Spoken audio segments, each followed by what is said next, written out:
Good morning, I'm Amy Rindskopf, and every couple of weeks this summer I'm going to be here cooking with stuff that I've found in the market, just to show you you can make a whole meal from everything you find in the market today.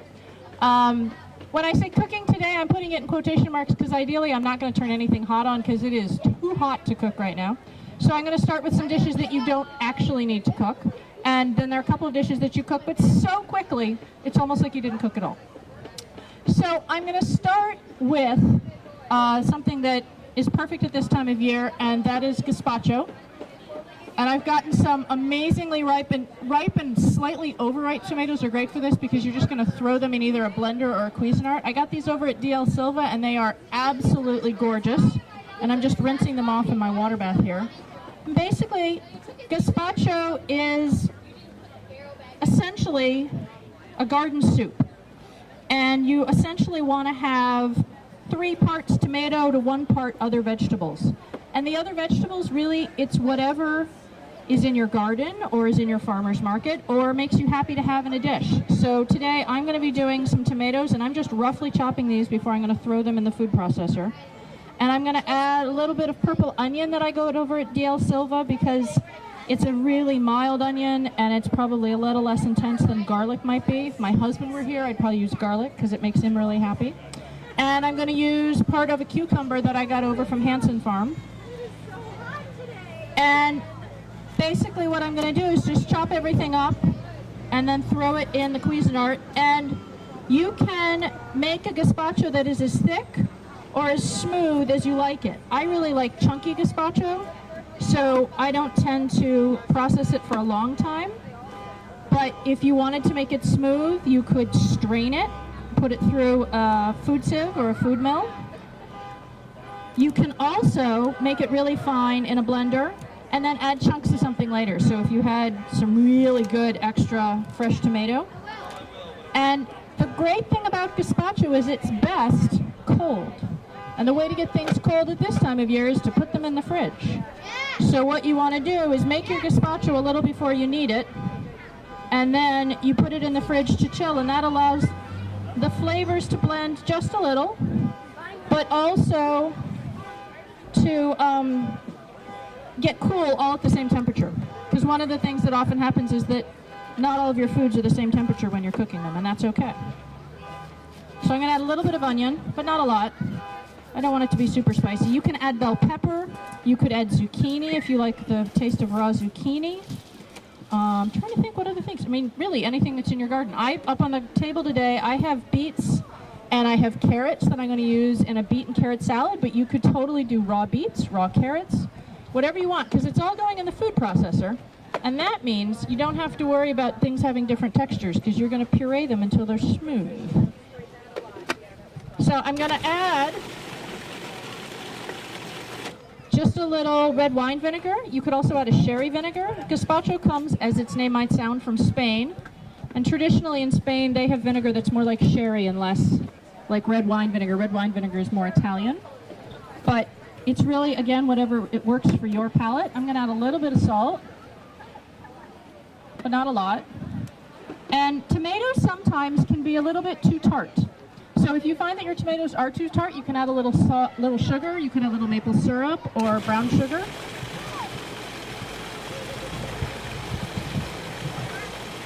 And then I want to add just a little bit of olive oil to help create a nice smooth consistency. And then it's done. And what I would do at home, there we go. If I was at home, I would put it in the fridge and let it chill for half hour, however long I need it. So that's kind of a thick and chunky gazpacho. But if you're someone who likes a smoother gazpacho, you can totally go that way too. And I'm going to make 2 bowls of it because I'm going to use the food processor to make something else. So that's a super fast recipe. That's super tasty. And if you're the sort of person who likes bread, a couple weeks ago I was here and I made panzanella salad, which is a tomato and bread salad. Croutons in gazpacho are pretty much awesome and amazing, and the best and easiest way to make croutons at this time of year, it doesn't require any cooking, is to cut up the bread and let it sit out. It'll stale out nicely, and then when you put it in the soup, it'll absorb some of that extra juice, and it won't be a super juicy gazpacho anymore, but it'll be really tasty. So the next thing I'm going to make is a pesto. And traditionally, when we think of pesto, we think of two things. One is we think of basil, which is amazing in pesto, and I love it, and that's actually the pesto I'm going to make today. But don't let that make you think you can't do something else. You can do an arugula pesto, which will have a little bit of bite. You could do a mustard green pesto, which will have a little less bite than arugula. You could do a cilantro pesto if you're a cilantro person, and I know people are either cilantro people or they're not. You could do a parsley pesto, which would be really light and really refreshing because that's what parsley does so well. But I'm going to do basil today. I'm going to go classic. Now, the other thing that we think of when we think of pesto is pasta, and it's a classic on pasta, and it is traditionally, if you think about it, it's summertime. You don't make pesto hot, you serve it cold. But as far as I'm concerned, once the thermometer goes over 90 degrees, it is too hot to make pasta. So instead of using my pesto with pasta today, I'm going to use it with some chickpeas and some cucumber. And this would be great if you're someone who likes to grill chicken or fish. It would be great with some chicken or fish added. I'm not going to do that today because I'm not grilling, because it's just too hot this morning. All right, so I'm going to take, whoops, not the stems. So I'm going to take my basil, which I'm just plucking off, and I'm going to put it in the Cuisinart. You can also make pesto by hand in a mortar and pestle. There's nothing wrong with that, and if you love the smell of basil, that is the best way to make your entire kitchen and probably your whole house smell amazingly like basil. But it takes longer, and some people feel that's the only way to do it with a mortar and pestle, and other people say, I want my pesto now, and that's okay too. All right, so I'm going to take my basil. And you'll note today I'm not really giving you precise numbers because a lot of these recipes really aren't precise. It's a little of this and a little of that, and you kind of have to taste it as you go. So I'm adding a little bit of salt, and I'm going to add a little onion because I don't have any garlic today, but traditionally I would add garlic. And I'm going to add some pine nuts. You can add any nut you want. So if you are someone who loves almonds, almond basil pesto is pretty darn good. Walnuts are great. I know people who've done pistachios. Just really whatever the flavor is that you like and that makes you happy is what you should be putting in your pesto. So now that I've done that, I'm going to find my top. I'm going to put the top on. And I'm going to do that till it's almost smooth. And then I'm going to turn it on and add a little olive oil. Now, the other thing to know about pesto is that particularly if you're using basil, the basil will turn brown if you cut up the leaves and expose them to air. It's oxidation that causes it to go brown. There's nothing wrong with it, but it's not that beautiful green that we associate with pesto. And if you want to make your pesto ahead of time, you've got friends coming, you want to go to the pool because it's too hot to be in your kitchen, the way that you prevent your pesto from going green is you add your olive oil. You only add a little bit into it to help it puree, and then you put it in a small dish that you can cover, and you pour olive oil on top of it. And that olive oil will prevent the oxygen from getting down into your basil, and that will prevent your basil from turning brown. All right, so that's a super fast pesto. And what I'm going to do with the pesto is I'm going to combine it in my big bowl that I've been using for washing with some chickpeas. No, not there. Let's go over there. That's better. Okay. Some chickpeas and can I do that? Slop. I can do that. Some chickpeas and some cucumber and maybe a little bit of onion. And if I had some grilled chicken left over, I might do that, or some fish would be really good. Or alternately, if you're a sausage person, it would probably be great with some kielbasa. And I made a really small batch of pesto because this recipe really only needs about 1/3 of a cup. But if, again, you love strong pesto flavors, then this would be the place to use a lot of that. So now I'm going to take the other half of that cucumber I got. Do that. And I'm going to just chop this up.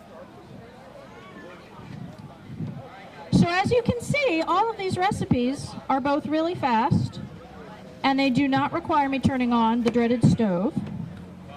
They might require you to turn on your grill outside, and if you're outside, that's okay.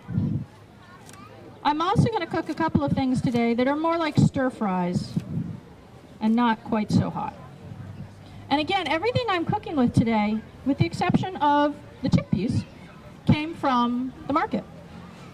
So it's a great chance to, this is the time to be at the market because literally whole entire meals appear before your eyes. One stand to the next. All right, so there's my cucumber. All right, so this is my chickpea pesto cucumber salad. Ooh, this looks good.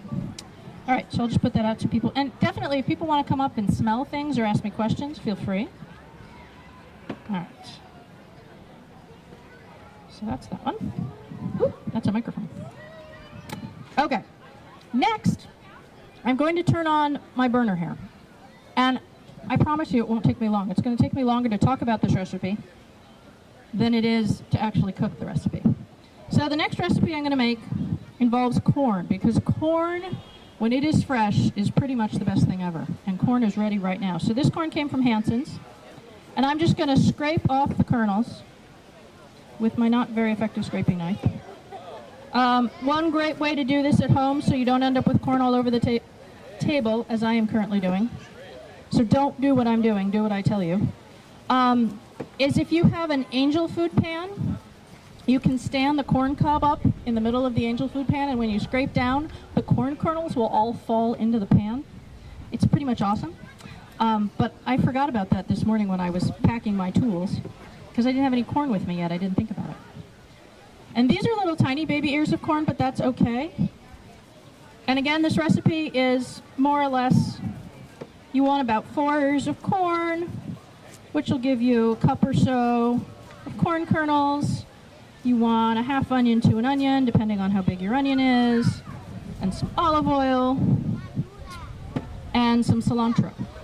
And so what I'm going to do is first I'm going to saute the onion in a little olive oil for a few minutes, and then I'm going to add the corn, and I'm going to saute it for a few minutes with the onion. And I just need to turn this on. Shukong, how do I turn this on? Oh, there's a power button. The 1-0. The 1-0. And then what do I do? Sorry, we're using new technology here. It's very exciting. Up.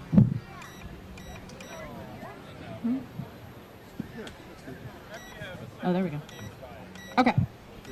Perfect. All right, so I'm just heating up my olive oil, and then I'm going to add some onions to that.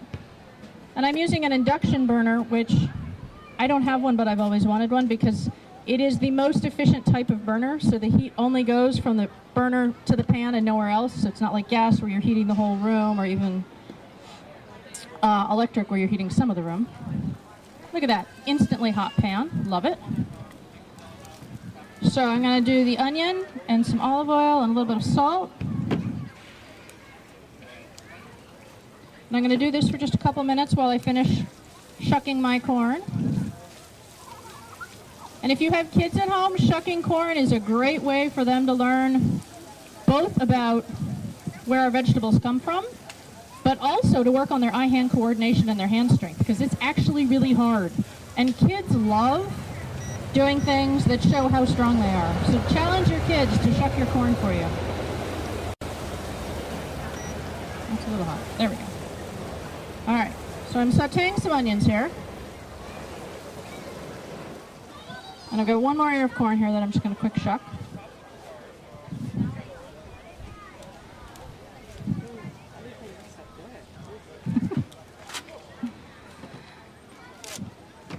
All right. And so what I'm going to do next is I'm going to add the corn in and saute it for a little bit. Ooh, those onions smell really good. And then a little bit of salt. And then I'm going to add a little cilantro, and I'm going to turn it off. And this is another of those great recipes where it wants you to just let everything sit so the flavors can meld. So there's my corn. And I obviously didn't have a helper with me, or my corn would have been better shucked and there would have been less silk in here. But the silk is good for you too. It all tastes good. I'm going to add a little more salt. And corn is one of those vegetables that pretty much the minute you get home, you should cook it or put it in the fridge. The sugar in corn, which is what makes it taste so amazingly sweet, starts turning to starch pretty much the moment it is picked. So when I was a kid, my mother used to say that what you wanted to do was boil your water for the corn first and then go pick it, because that's how you knew you would get the sweetest corn possible.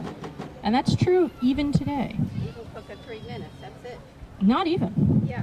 You can actually eat corn raw. I know. Which is, Kids eat it. exactly, kids will eat it raw. Adults, for some reason, seem to think that's a bad idea. Kids are right. The kids are always right. All right. So that is done. So I'm going to add a little cilantro, and I want that to sit, and the flavors will meld. This is a great picnic salad because you don't want to refrigerate it, and it needs to just sit. You can just put it in a little box, and we took it the other night to a picnic, and it was a huge hit. I think my husband ate all of it. What did you do? Put just olive oil in it? Just a little olive oil, yep. Yeah. All right. So that was less than 5 minutes cooking, and the burner is now off, and it's going to cool off. My pan's a little bit warm, so I'm going to leave it sitting there while I prep my next dish. All right, so the next thing I'm going to do is going back to not cooking again. I've got some beets here, and I have some carrots, and I'm going to make a really fast and easy raw beet and raw carrot salad. And this is, again, a great way to use something that's in the market. They're both incredibly good for you. They're incredibly healthy. Beets are really, really sweet. We actually get a fair amount of our sugar in this country from beet sugar, which a lot of people don't realize. And the beets that you get at the farmer's market, the only thing you need to do is wash them off real quick and rinse them. And I'm going to quick peel this carrot, and I'm going to grate it on a box grater.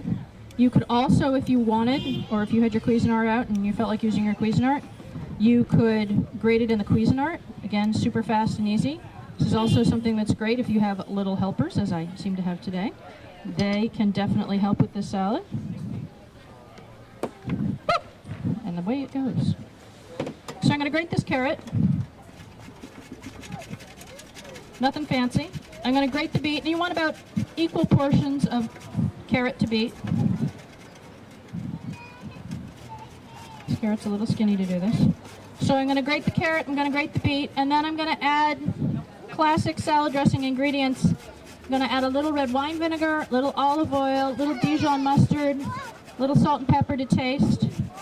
And this is, again, one of those salads that is going to do better if it sits for a little while for the vegetables to marinate in the dressing. It's a great side salad. It's great at a cookout or on a picnic. There we go. Beautiful orange carrot. And then I'm going to do the same thing with one of these beets. And generally when we use beets, we just get rid of the greens, but the greens are great sautéed, or if you like smoothies and you want to go really adventurous, you can have a beet green smoothie. I'm just quick peeling this beet, and then I'm going to grate it too, because you don't need to cook them. Don't beets stain? They can stain a little, but so does finger paint. And you can, yes, so if you're using beets, try not to do it with your best white pants on, because the beets know they will find your pants. But it comes off pretty quick. And everybody knows then what you've had for lunch. So everybody will know you've had a really healthy lunch. And beets grate really fast and easy. All right, let's see how much beet I got. There we go, that's about the same. Get some off the inside there. Mix them up. So that's a really fun, colorful salad. And I'm just going to add a little vinegar, a little oil, and a little mustard, like I said. So while I'm quick doing this, I'm going to talk about something I made this morning, and it was even easier than all of these recipes I've made. On the corner of my table, you will see I have a carafe of water that's pink. And it's pink because I went over to Saluna Farm and I got some of their Ruby Rose tea, which I love in the winter, but I have no interest in doing anything hot right now. And so what I did was I put my tea in a tea bag, and I put some water in my carafe, and I put it in the sun, and I let the sun do all the hard work for me. So in 3 to 4 hours, depending on how hot it is, you have sun tea. And the thing that I've been doing this summer is every morning I go out and I make it every couple of days, and then, thank you, I add either a little honey or sugar syrup which is just water and sugar boiled together until the sugar dissolves. Or my favorite mixture right now is tea and limeade. And I keep the tea in the fridge, and I just mix up some with a glass of ice, and it's amazingly cool and refreshing and sweet and tangy all at once. All right, so there, just getting my mustard mixed in there. I'm using my hands, because they're the best mixers we have, right? All right, so there's my beet and carrot salad. There's one more thing for us to look at. And then, I'm gonna make one more thing today, and that is some curried zucchini. And zucchini is, again, one of those vegetables that people either feel like there's way too much of it or they're all done. And this is a great, slightly different way to do zucchini. And I'm just gonna curry the zucchini today, but you could do this with a salad. We've done it at home with quinoa. You could do it with pasta. You could do it with chickpeas. I'm going to use the burner, so I'm going to quick take my corn out. You could add chicken to it. All sorts of great things.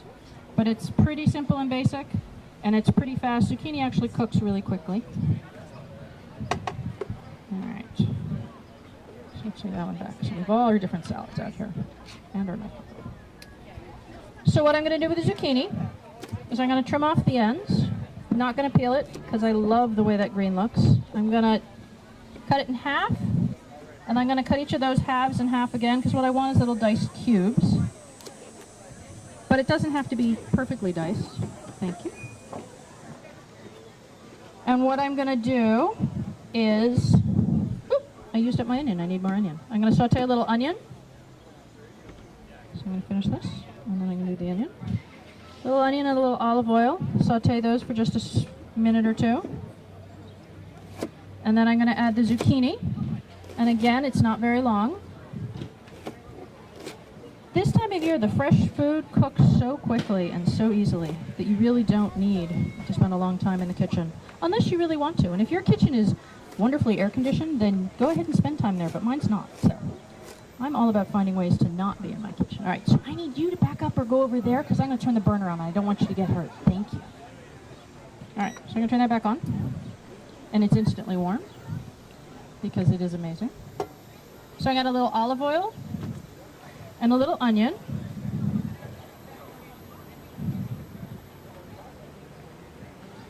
And everything's a little pink right now because of my beets, but that's okay. It all tastes good, even if it's pink. Pink food is good for you too. Excellent. All right, so while my onions are cooking, I'm going to finish dicing up my zucchini. And then I'm going to add the zucchini. And then once the zucchini has cooked, I'm going to add some curry powder and some cumin. And I'm going to add, I went over to Saluna and she has some amazing salts, and I got some curry salt. And it adds another layer of both curry flavor and salt flavor, and the curry powder that I have is actually not salted, so I need salt. And it's a great way to add a second layer of flavor to a dish. There we go.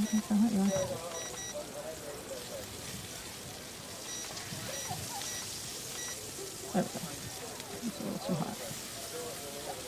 All right, so there's my onion. Now I'm going to add my zucchini. Woo! And my zucchinis today came from Hanson's. I'm trying to remember where I went. I walked all around the market this morning when I first got here.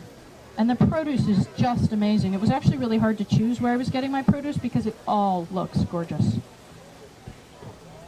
So you'll notice one of the things I didn't make today when I was talking about making cold dishes was a lettuce salad.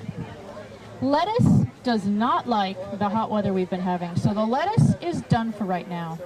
There will be lettuce later. Don't worry. The lettuce will be back. Farmers do more planting of lettuce in the fall when it gets cooler again, but the lettuce goes to seed and it's bitter and you don't actually want to eat it right now. But it's hard, I think, sometimes for us to remember that because we're so used to having lettuce and tomato salads, and we think that that's the way the plants are supposed to grow. That's the way they grow in California. It's not the way they grow everywhere. So the farmers in the farmers market don't have lettuce, and that's a good thing because you don't want the lettuce that's out right now. All right, so my zucchini is cooking, and in just another minute or so, I'm going to add some flavors to it, and then I'm going to turn it off. I'm going to let the heat that's already in the zucchini continue to cook it, and then I can add it to a grain like quinoa or rice or a pasta.